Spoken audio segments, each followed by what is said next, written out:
My name is Soo-ah, and I once believed marriage was the beginning of a beautiful journey. When Jin-ho proposed, I saw nothing but happiness ahead. His family seemed welcoming, especially his mother, who embraced me with open arms and warm smiles. She called me daughter, and helped plan our wedding with such enthusiasm that my own mother remarked how fortunate I was. "Mrs. Kim treats you better than her own daughter," my mother had said, her eyes crinkling with joy. "You're so lucky, Soo-ah." The wedding was perfect. A beautiful ceremony followed by a reception where Jin-ho's mother toasted us with tears in her eyes. "Welcome to our family," she had said, raising her glass. "I couldn't have chosen better for my son." Those words would haunt me later. Our first 6 months of marriage were blissful. Jin-ho and I moved into a small apartment not far from his parents' home. Every Sunday we would visit them for dinner, a tradition his mother insisted upon. "Family should always stay close," she would say, patting my hand affectionately. But then came that fateful Sunday in spring when everything changed. We arrived at his parents' house as usual, but there was an unfamiliar pair of women's shoes at the entrance. Inside, seated at the dining table like she belonged there, was Eugene, Jin-ho's ex-girlfriend from university. The one he had dated for 3 years before meeting me. "Soo-ah, you're finally here," my husband's mother exclaimed, her smile too bright, her eyes calculating. "Look who I ran into at the market. You remember Eugene, don't you? Jin-ho's special friend from before." Jin-ho froze beside me, his hand tightening around mine. I felt a chill creep up my spine as Eugene smiled demurely, her perfect features arranged in an expression of innocent surprise. "What a coincidence," I managed to say, though something in my husband's mother's eyes told me this was anything but random. That dinner was just the beginning. Soon Eugene was everywhere. At family gatherings, birthday celebrations, even casual Sunday dinners. "She's like family," my husband's mother would insist whenever I questioned her presence. "She's been part of our lives for so long, Soo-ah. Surely you're not jealous." The way she said it made me seem petty and insecure, and Jin-ho would look at me with disappointment. "My mother is just being kind," he would say. "Eugene has no family in Seoul. Don't make this into something it's not." But it was something. I noticed how his mother would subtly compare us, praising Eugene's traditional cooking while finding fault with mine, admiring how Eugene always deferred to elders while suggesting I was too modern and independent. "A daughter-in-law should know her place," she would say when Jin-ho wasn't in earshot. "Eugene understands this. She would have made such a dutiful wife." The manipulations grew more overt. Jin-ho's mother began inviting me to family events at the last minute, ensuring I would be unprepared or unable to attend due to work commitments. Then she would sigh heavily to Jin-ho, "If only your wife prioritized family like Eugene does. Eugene never misses a family gathering." 6 months into this nightmare, my husband's behavior began to change. He started criticizing things he once loved about me: my ambition, my outspokenness, my modern views on marriage. "Maybe my mother is right," he said one night after a particularly tense family dinner. "Maybe we rushed into marriage." I felt the ground shifting beneath my feet. "What are you saying?" "Nothing," he replied quickly. "I'm just tired of being caught between you and my mother." The next week, I discovered Jin-ho had been meeting Eugene for lunch. Meetings arranged by his mother under the guise of discussing a family business opportunity. When confronted, he became defensive. "It's not what you think," he insisted. "My mother wants to offer Eugene a position in the family company. She asked me to help since I knew Eugene from before." "And you didn't think to tell me?" I asked, feeling sick. "Because I knew you'd react like this," he shouted. "Not everything is a conspiracy, Soo-ah." But it was. A month later, I overheard a conversation between my husband's mother and her sister, my husband's aunt, that confirmed my worst fears. "It's proceeding exactly as planned," my husband's mother said smugly. "Jin-ho is beginning to see what a mistake he made. Eugene is perfect, obedient, traditional, from a good family. She would have given me grandchildren by now." "But he's already married," my husband's aunt replied. "What about Soo-ah?" My husband's mother laughed coldly. "Marriages can be undone, especially childless ones. I've planted enough doubt in Jin-ho's mind. He'll come to the right decision soon enough." I stood frozen in the hallway, a tray of tea in my trembling hands as my world collapsed around me. Later that night I confronted Jin-ho. Your mother is trying to replace me with Eugene, I said bluntly. She's been planning this for months. He looked at me like I had lost my mind. That's ridiculous. You're being paranoid. I heard her, Jin-ho. She told your aunt. You misunderstood, he insisted. My mother would never do that. She loves you like a daughter. But his eyes wouldn't meet mine, and I knew then that on some level he was aware of his mother's machinations. And worse, he was considering them. That night, I lay awake beside my husband, feeling like a stranger in my own marriage. The walls of our bedroom seemed to close in around me, and I struggled to breathe. What had once been my sanctuary now felt like a prison. Days later, my husband's mother called me for tea, just the two of us. A rare occurrence that immediately put me on edge. "Soo-ah," she said, her voice honey-sweet yet laced with venom. "I've been thinking about you and Jin-ho lately. You seem unhappy." "We were perfectly happy until recently," I replied carefully. She smiled, the expression never reaching her eyes. "Marriage is difficult. Sometimes we make choices in haste and live to regret them. There's no shame in admitting a mistake." I set down my teacup with deliberate calm. "What exactly are you suggesting?" "Only that if you truly love my son, you would want him to be happy. And I'm not sure you make him happy anymore. If you ever did." Her eyes, so like Jin-ho's, hardened. "A mother knows what's best for her child. And you think Eugene is what's best?" She didn't deny it. "She understands our family's values. She would never put her career before her husband or his family. She knows the importance of producing grandchildren to continue the family line." The mask had finally dropped. "So that's what this is about. Grandchildren." "Among other things," she replied coldly. "You've had 2 years, Soo-ah. 2 years with no child. What kind of daughter-in-law are you?" The confrontation with my husband's mother left me reeling, but it was nothing compared to what came next. A week later, I returned home early from work to find Jin-ho and Eugene in our living room, heads bent close together over a stack of papers. They jumped apart when I entered, guilty expressions crossing both their faces. "What's going on?" I asked, my heart pounding. "Soo-ah, I can explain," Jin-ho began, but Eugene interrupted him. "We were just discussing some financial matters," she said smoothly. "Jin-ho has been kind enough to help me with an investment opportunity." I looked at the papers on the table. Not financial documents but property listings. Apartment listings. In our neighborhood. "You're helping her move here?" I asked incredulously. "Next door to us?" Jin-ho had the decency to look ashamed. "My mother thought it would be helpful to have Eugene nearby. For the family business." "What family business?" "She doesn't work for your family." "She will be," he admitted quietly. "My mother has offered her a position. The position you turned down when we got married. The position I had turned down to maintain my independence, to avoid being completely under my mother-in-law's thumb. The position that would have required me to quit my career and work directly under her control. Get out, I told Eugene, my voice shaking. Get out of my home right now." After she left, Jin-ho exploded. "How dare you embarrass me like that? Eugene is a family friend. She is your ex-girlfriend who your mother is positioning to replace me." I shouted back. "And you're letting it happen." "That's absurd," he scoffed but wouldn't meet my eyes. That night I couldn't sleep. I slipped out of bed and went to Jin-ho's home office. I needed evidence. Something concrete to prove I wasn't imagining this conspiracy. I found his phone and did something I never thought I would do. I checked his messages. What I found shattered any remaining illusions. A text thread between Jin-ho and his mother.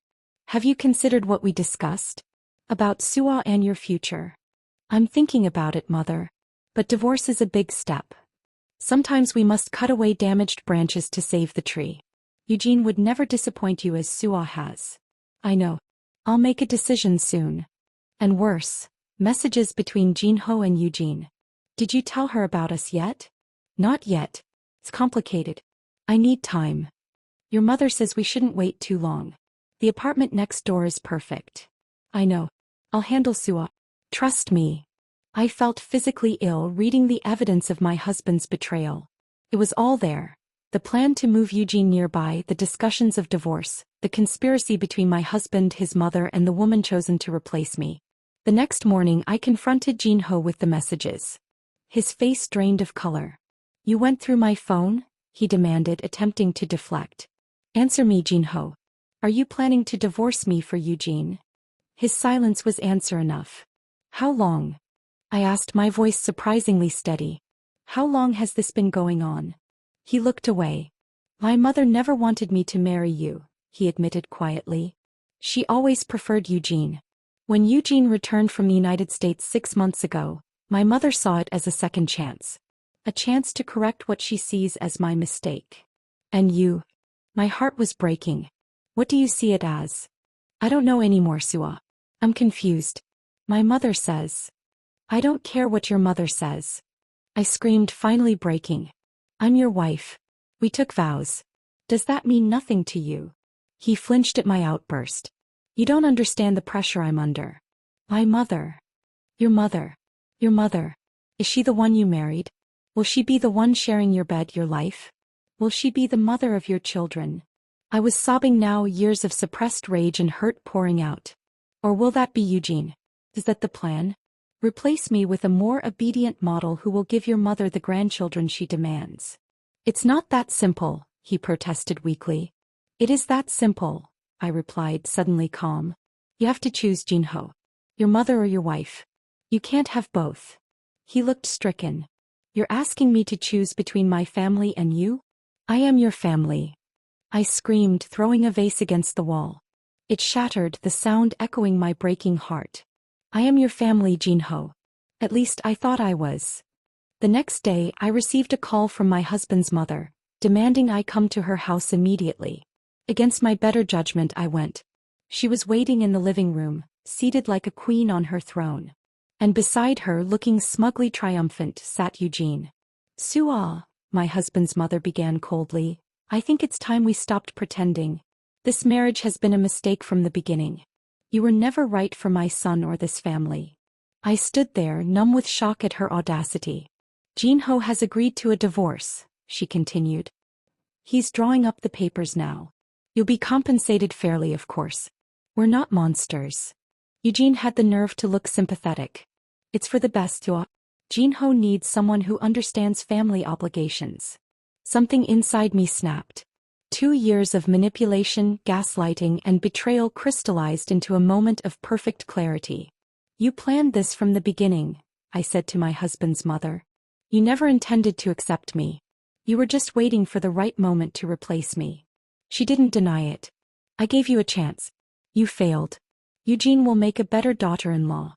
She understands her place. And what exactly is my place? I asked, my voice dangerously quiet. Your place was to give my son children, to respect his family's traditions, to put his needs above your selfish desires, she spat. Instead, you encouraged his independence from his family. You prioritized your career. You failed in your most basic duty as a wife. I laughed, the sound shocking even to my own ears. And you think Eugene will be different? You think she'll be your perfect puppet? I know she will, my husband's mother replied confidently. Unlike you, she knows the value of family. I turned to Eugene. Do you really want this? To marry a man who would discard his wife at his mother's command? To live your life under her control, jumping when she says jump, having children when she demands them? Eugene smiled serenely. Some of us understand the importance of respecting our elders and traditions. Something you clearly never learned.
I left the letter on the kitchen counter alongside my wedding ring and walked out of the apartment without looking back.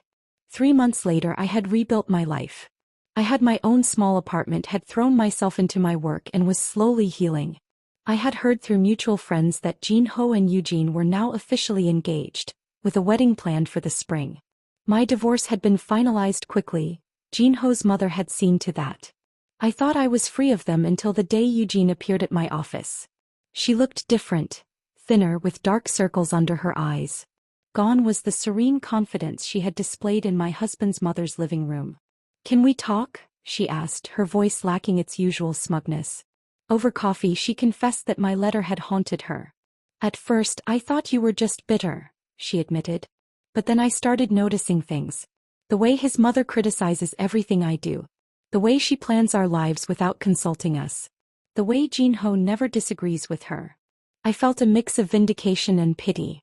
I tried to warn you." "I know that now," she said quietly. "Yesterday she told me we need to start trying for a baby immediately after the wedding. She's already chosen names. When I suggested waiting a year, she threatened to find someone else for Jin-ho. Someone who understands family obligations." I couldn't help but laugh bitterly. "And so the cycle continues." "I don't know what to do," Eugene admitted. "I love Jin-ho, but I can't live like this." "How did you stand it for 2 years?" "I didn't," I replied simply. "I left." Eugene looked desperate. "I can't leave. My family has invested everything in this marriage. The shame of breaking an engagement."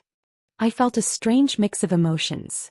Sympathy for the woman who had helped destroy my marriage, satisfaction at her predicament, and a lingering love for the man who had betrayed me. "What do you want from me, Eugene? Advice? Blessing? Forgiveness?" "I want help," she whispered. "I thought I was stealing your husband. I didn't realize I was stepping into a trap." As we sat there, my phone rang. It was Jin-ho's number. I stared at it in shock. He hadn't contacted me since the divorce. I answered cautiously. "Hello. Soo-ah." His voice sounded broken. "I've made a terrible mistake." Eugene's eyes widened as she realized who was calling. "Jin-ho, I'm actually with Eugene right now," I said, watching her reaction carefully. There was a long pause. "You're together? Why?" She came to me for advice. "It seems she's discovering what life with your mother is really like." Another pause. "I miss you, Soo-ah. I've been a fool." Eugene's face crumpled. I felt a stab of pity for her. She truly did love him. "It's too late, Jin-ho," I said firmly. "I've moved on. Please," he begged. "Just meet with me. One conversation." I finally stood up to my mother. I told her I can't marry Eugene. I told her she destroyed my chance at happiness with you. I looked at Eugene, tears streaming down her face as she listened to the man she loved declare his feelings for me. In that moment I realized we were both victims of the same manipulative woman. "I can't help you, Jin-ho," I said finally. "Not anymore. You need to make your own choices now." After I hung up, Eugene stared at me through her tears. "You still love him." "Part of me always will," I admitted. "But love isn't enough when you're fighting a war you can't win." "What should I do?" she asked desperately. I reached across the table and took her hand. This woman who had been both my enemy and my replacement. "That depends. Are you strong enough to walk away? Or will you become the next me?" As she left my office, I felt a strange sense of déjà vu. I knew Jin-ho would call again. I knew his mother would find another suitable candidate if Eugene walked away. I knew the cycle would continue until Jin-ho found the strength to break it himself. That evening, as I watched the sunset from my new apartment, my phone rang again. Jin-ho's mother's number flashed on the screen. A number I had never deleted, a reminder of the bullet I had dodged. I answered, curious despite myself. "Soo-ah." Her voice was honeyed, manipulative. "I think we may have had a misunderstanding. Jin-ho has been so unhappy lately. Perhaps we were hasty in ending your marriage." I laughed, the sound echoing in my empty apartment. "Let me guess. Eugene isn't working out as planned." "That girl is not what she presented herself to be," my former husband's mother said dismissively. "Jin-ho needs someone stronger. He misses you." "No," I replied calmly. "Jin-ho doesn't know what he wants because you've never allowed him to decide for himself. And now you're trying to control him again, pushing him back to me because your replacement daughter-in-law isn't working out. You misunderstand. I understand perfectly, I interrupted. But here's what you need to understand. I am no longer available to be your puppet or your son's wife. Find another replacement. I'm sure there are plenty of women you can manipulate. As I hung up, my doorbell rang.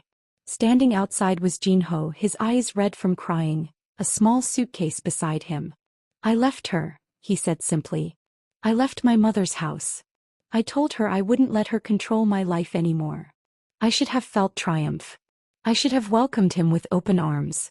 Instead, I felt a deep sadness for the man who had taken so long to find his courage, who had sacrificed our marriage before discovering his spine.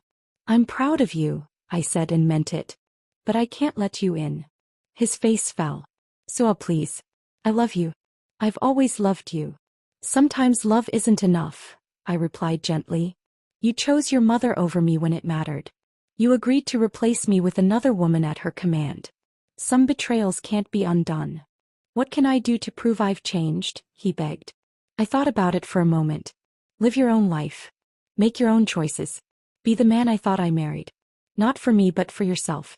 And maybe someday for someone who hasn't already seen the worst of you. As I closed the door on my husband's tear-streaked face, I felt something I hadn't experienced in a long time. Peace. Not happiness, not yet. But the quiet certainty that I had escaped a life of manipulation and control. Behind me, my phone rang again. My former husband's mother, no doubt with more manipulations, more promises, more lies. I switched it off without answering. Outside, I heard Jin-ho's footsteps retreating slowly down the hallway. Part of me wanted to call him back, to try again, to believe he had truly changed. But a stronger part knew better. Some patterns can't be broken. Some people can't be saved from themselves. As I stood alone in my small apartment, I realized something important. I hadn't just escaped a controlling mother-in-law who wanted to replace me. I had escaped becoming a replacement myself. A stand-in for the daughter she never had, the obedient woman she wanted to mold. In refusing to be replaced, I had finally found myself.